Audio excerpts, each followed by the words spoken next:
Ozempic is Ozempic, the American name. And these are all in a class called GLP-1s. They essentially really reduce the appetite, which goes to show you that, and people lose weight, like a lot of weight. Weight loss injections like Ozempic and Mounjaro promise shockingly big results with a small needle. But what if the ancient practice of fasting is not only safer, but more effective? If you want to lose weight because it's important, then you can just set aside a period of time that you don't eat. Let your body eat your body fat. That's what fasting is doing for you. And it's totally natural because that's what it's there for. That body fat is not there for looks. It's there for you as a source, as a store of calories. So fasting just lets you use that. World's #1 weight loss expert, Dr. Jason Fung, puts modern medicine head-to-head with our metabolic biology to find out which actually works better. And why the answer will probably shock you. Even in the academic centers, they all think about sort of calories, how to get calories down, how to reduce calories. And I always say, well, it's not about the calories, right? It's about fixing the hormones that are behind the calories. This isn't just another health debate. We're comparing the most hyped modern drug with the most ancient healing practice. One costs thousands. The other is free. One is prescription only. The other? You can start today. The big promises of fat loss drugs. GLP-1 agonists like Ozempic promise dramatic fat loss. The lesson it's teaching you about weight loss is that it's not about controlling the calories, because the Ozempic doesn't burn any calories. It's about controlling your hunger. It's about that one level deeper. Why are you taking so many calories? So if you simply reduce the hunger, you're going to naturally eat fewer calories, which is going to cause weight loss. And that's what this Ozempic does. It really reduces your appetite to very low levels. Users report less hunger, smaller portions, and massive sudden weight drops. Even Elon Musk credits them. But is appetite suppression enough for real, lasting change? The old but gold power of fasting isn't a fad. It's hardwired into our biology. Fasting actually activates the body, for example, is very interesting, because I think it's like if you're a caveman, for example, or a cavewoman, and it's winter and there's nothing to eat. If your body starts to shut down, then evolutionarily, you're going to die, right? Because you have less energy, you can't go out and hunt. So our body's just not that stupid. So what it does is says, okay, well, I'm going to give you more energy. So I'm going to activate the body, but then I'm going to change where you're getting your energy from. You're not going to get the energy from the food. You're going to get it from your body fat stores, which is your stored food. Dr. Jason Fung brought it back into the spotlight, not just as a tradition, but as a metabolic weapon. Fasting doesn't suppress appetite. It resets it. How they actually work. Fat loss drugs send signals to your brain to eat less. That's what this Ozempic does. It really reduces your appetite to very low levels. How? It's this hormone called GLP-1, which is a natural sort of hormone. It's released mostly in the intestines, in the distal intestine and the small intestine. And in response to certain foods, it goes up, right? So when you eat, the body has a homeostatic mechanism. So again, remember, people think that we're just eating machines. We eat until, we explode sort of thing. But that's not true.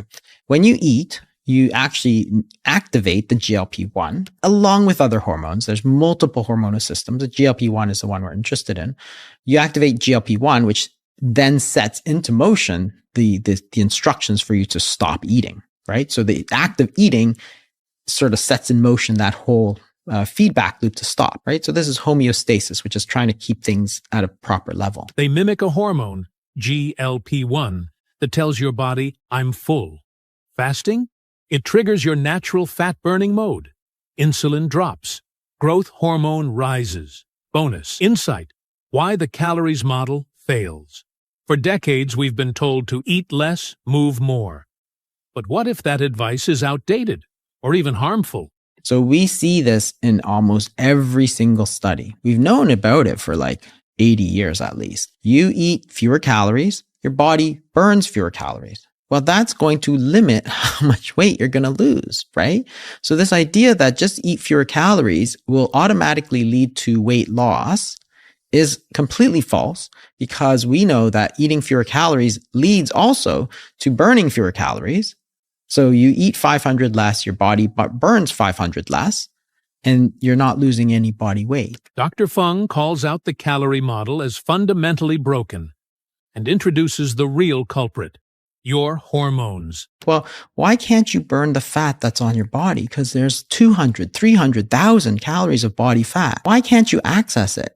It's because you haven't activated the right hormones so that you can access it. If you eat the wrong foods and you're eating all the time, so you're eating 10 times a day, 8 times a day, like people say you should, you're eating low fats, or you're eating tons of carbs, you're spiking your insulin. Insulin prevents you from burning body fat.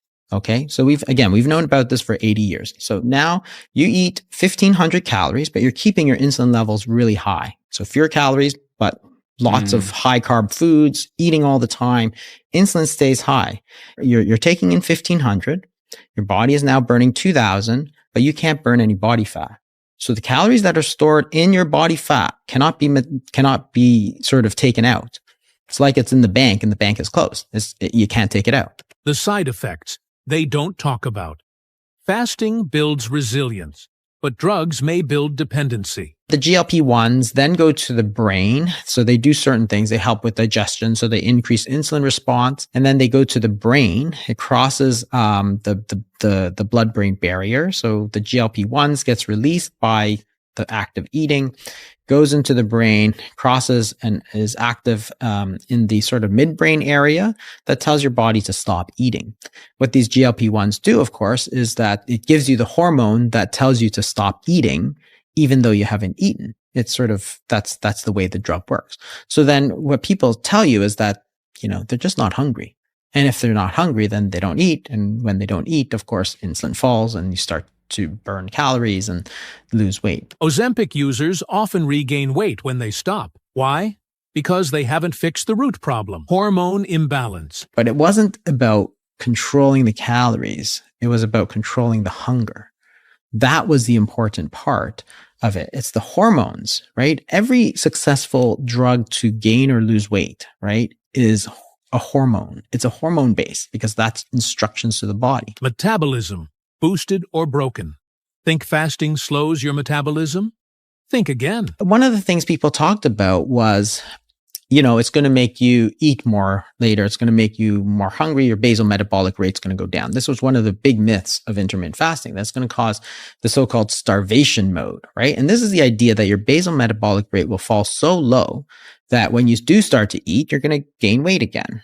So I said, well, let's think about this. You can do a study where you take somebody, say you, for example, and you could fast them for 4 days and measure how many calories they're burning, their basal metabolic rate on day 0 before the fast, and measure them 4 days into the fast and see how many calories you're burning. So on day 0, they say you're burning, say, 2,000 calories a day. On day 4 of 0 food, you don't eat any food for 4 days. They measure how much calories you're burning. Your body is burning 2,200 calories. Your basal metabolic rate didn't go down. It went up. Studies show it actually boosts metabolic rate short term. Meanwhile, long-term reliance on drugs may downregulate your natural hunger signals. Who loses more fat? Ozempic curbs hunger, but fasting flips a metabolic switch. So you can go to 16 hours, for example, and you shrink that by either eating breakfast a little later or eating dinner a little earlier. But you can do more than that. You can do, say, a 24-hour fast. You could eat 2 meals a day, say eat between 12 and 6. That's a 6-hour eating window. Or you could eat once a day, which is like a 24-hour fast. Or you could even go multiple days without eating. Because again, your body is smart. Your body knows what to do. If you have all those calories sitting on your body, right, 100,000 calories sitting in body fat, and you don't eat for 3 days, well, you need 6,000 calories. Well, you have 100,000, 200,000. So what's the problem? Take it out of your body fat. Let your body eat your body fat. That's what fasting is doing for you. After 16 hours, your body taps into stored fat. With no insulin in the way, fat loss becomes the default, not the struggle. What you do is you do some intermittent fasting. When you fast, insulin is going to fall. That's the whole point. Insulin is a hormone that goes up when you eat. It goes down when you don't eat, right? So when you eat, insulin goes up. Your body wants to store energy. When you don't eat, insulin goes down. Your body says, I have no energy, I have no food coming in, please take it out of storage. So now you take 1,500 calories, but you do intermittent fasting. So you're allowing your insulin levels to fall. Now, 1,500 calories are coming in, insulin levels are low, your body wants to burn 2,000 calories. It says, well, insulin levels are low, let me take 500 calories from my body fat. Real results in the real world. Thousands of patients have reversed diabetes, dropped 50-plus pounds, and normalized blood sugar without pills, just fasting. So his weight, starting just above 250, has been steadily coming down. And it's down to 210. His waist size has continued to come down. And his hemoglobin A1C, which is the measure of his sugars, has stayed relatively stable. So he started off with 55 units of insulin. And within, 6 weeks, he was off of all his insulin. These aren't hacks. They're long-term transformations. Well, she very quickly lost about 20 pounds. And at her 3-month checkup, her hemoglobin A1C was 5.5%, well within the normal range, and clearly not diabetic. Better, she had taken herself off of all her medications as soon as she started. The cost factor fasting is free. Fat loss drugs can cost over $1,000 a month. So why is one pushed harder than the other? Follow the money. I looked through all the literature and I said, well, why is it bad for you? And they had all these reasons. There's all these myths about intermittent fasting and how it's going to cause you to gain weight and be tired and hungry and all these sorts of things. I said, well, no, there's actually a lot of data here over the last, 2,000 years that we've used intermittent fasting, and they're simply not true. And I can go over a few of those. But that's why there was nobody talking about it at the time. And that's where I started to sort of bring it into the sort of public consciousness that this is a tool. That's all it is. Were you attacked for that at the time? Oh, absolutely. Like I got attacked from all sides. I got, doctors were coming after me, dietitians were coming after me. Everybody thought I was going to do so much harm. And the funny part was that, as I think back, as I spoke to a lot of colleagues would say to me, you know what? I used to do that when I was in training. We did that all the time. We'd go 24 hours without eating because we're in the OR or we're in the ER or we were busy. So we did that constantly and nothing bad happened. You can't sell a fast, but you can sell a shot. The biological reset versus the medical hack. Then there's this whole process called autophagy, which is just fascinating. And autophagy is this, so it's been very topical because in 2016, one of the key researchers was given the Nobel Prize in medicine. So it's a very important process that's been relatively recently discovered. And what they discovered is that when you don't eat protein particularly, but when you fast, your body activates this thing called autophagy, and it breaks down some of the subcellular organs, which sounds really bad. Subcellular organs. Yeah. So, these are sort of like the organs within the cell. So it's not like the liver, but there's something called organelles within a cell. And some of that is broken down. So basically these proteins and so on within the cell, your body gets rid of that. And you think, oh, well, that sounds really bad. But it's not. It turns out that it's very, very good for you. Fasting doesn't just burn fat, it rejuvenates your cells. Through autophagy, your body clears out old junk and rebuilds stronger. It's an opportunity for your body to get rid of all this old protein, old junky protein. And at the same time, remember that you're fasting, your growth hormone levels are shooting up through the roof. So like a, 2-3 day fast, your growth hormone levels might go up 5 times. So you're getting rid of all the old stuff. Then when you eat again, you actually got growth hormone to produce new proteins.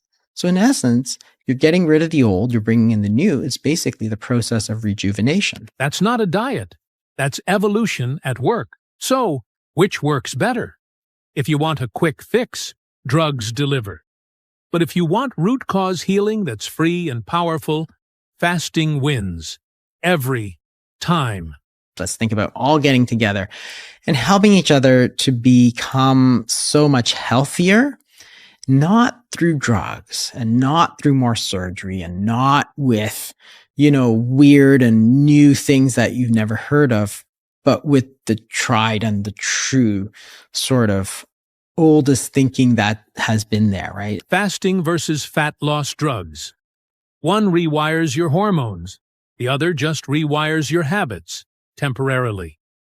Learn which 5 special foods Dr. Fung recommends to eat with intermittent fasting to further cement your successful weight loss.